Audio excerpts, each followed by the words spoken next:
Ugh, I don't want this.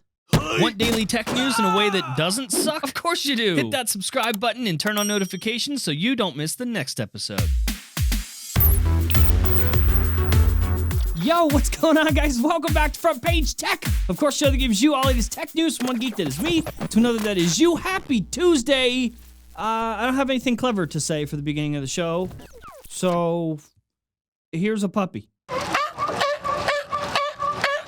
Yay, puppy. Okay, news.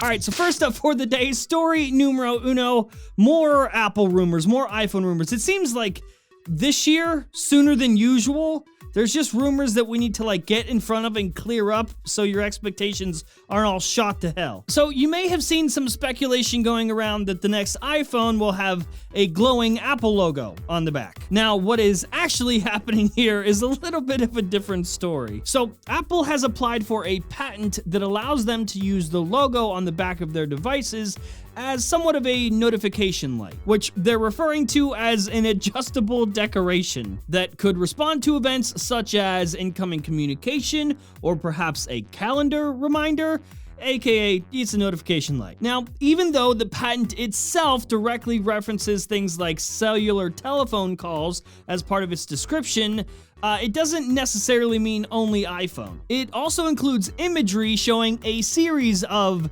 illustrative electronic devices, like a laptop, tablet, and also an iMac. Now, I can already hear the Android fans clickety-clacking down in the comment section below. I know, this is not a new thing. Android phones in the past have done this, like, for instance, the Razer Phone 2. So no, a logo notification light would not be entirely new to the world. It would just be new to Apple, per usual. Now, there's really just 2 points that I want to bring up here. Number one, this is just a patent. This is just a patent that Apple applied for. It does not in any way mean that the next iPhone is coming with a glowy, lighty-uppy notification light. A glowy, lighty-uppy logo notification light. In fact, we may never see this ever. It may never see the light of day on a consumer product from Apple ever. It's just a patent that they applied for. That's it. Now, I just gotta give my opinion here. The second thing is, this seems really gross and tacky to me. Like, this reminds me back in the day when people were doing that with their iPhone 4. Like, I remember seeing this on the internet, and I really wanted to do it when this was a thing. I remember watching an old YouTube tutorial that was like, hey, you can just unscrew the iPhone 4 and take the back off, and then you put this light inside, and then you'll put the back on, and boom, lighty up logo. You're welcome, iPhone 4. But then Little Jern was like, oh, man, yeah, I don't know how to do that. You know, I like my iPhone 4. I like it the way it is. It's pretty. I like it with just the regular not lighty up logo. To me, like, specifically on an iPhone, this would just be obnoxious and gimmicky and yucky. I get it, we've had glowy Apple logos in the past before, and that's all well and good, but specifically on the iPhone, it just seems like, well, change for the sake of change. And I'll say to you what I say every time we mention change for the sake of change. It's not valuable. That means nothing to me. Let me know in the comment section below, are you interested? Would you want an iPhone with a glowy, lighty up Apple notification light logo thing?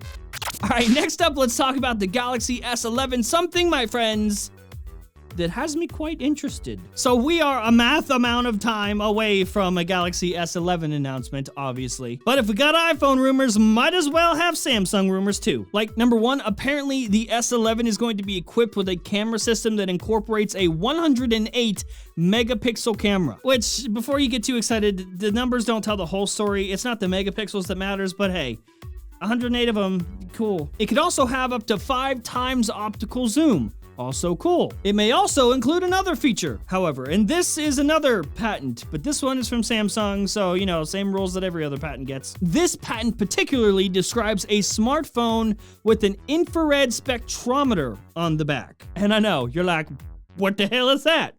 Let me help. An infrared spectrometer would effectively allow a device, such as a phone, to send electromagnetic waves towards objects, including IR and visible light, which would then bounce off, send a signal back to the spectrometer. And then a super special chip inside the device would be able to analyze that data and determine a bunch of things based on it. It could get data about that object that includes moisture levels, sugar levels, and even heart rate. Now, with this technology, the Galaxy S11 or whatever phone or whatever device incorporates this tech could do a few things, ranging from like, really silly, why would I do that sort of things, to yes please sort of things. Like, on one end of the spectrum, we could like look at an apple and be like, wow, there's a lot of sugar in that. Or this sort of technology could be implemented to recreate a competitor to the iPhone's Face ID. Or we could head to the complete other end of the spectrum, which is the future, where this sort of technology could be able to measure CO2 or blood glucose levels,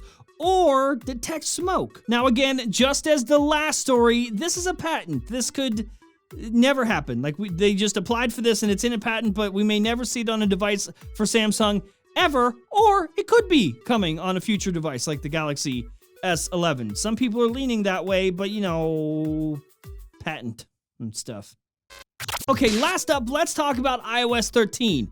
It is a fucking mess, and for some reason, I'm the only person that sees it. So, woo, good news. iOS 13.1.1 is already available. It started to roll out yesterday and everyone was like, woo, yeah, already? Whoa, it's like Christmas. Like, we're praising Apple like, wow, they're just pumping out the updates. No, bitch. It's because this shit is broken and they have to fix it. So the newest update rolls out for fixes for battery drain, third-party keyboard bugs, and other slop. I guess we could just praise Apple for doing what they're supposed to do, or we could just expect better software from them overall. I have so many issues. Like, there's just random shit that I deal with. Like, when I try to open the YouTube app, nah. Tap the YouTube icon, it says it's gonna open, it does the dim, the icon dims, but nothing. Absolutely nothing. And the only way to open the YouTube app, or whatever app I'm trying to open, is to go into multitasking and then find it there. If I closed it at some point in multitasking,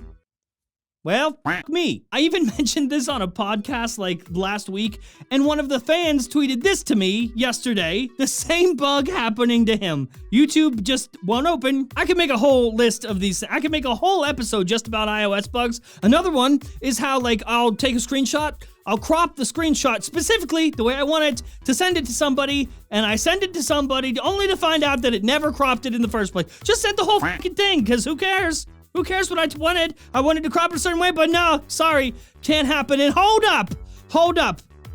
I know, you're probably like, well, if you don't like iOS so much, why don't you just go to Android? It's still not iOS. I still want iOS just because there are bugs and issues that I have with that. I want iOS to get better. I don't want to just use Android. That's like, hey, John, you don't like this? Why don't you just drive a fucking cheese grater across your face? No, I still want what I want. I just want it to work better. And that's the show. Hopefully you liked it. You learned something. If you did, hit that like button. If you hate my stupid face, hit the dislike button. If you're new here, subscribe, and I will see you guys tomorrow.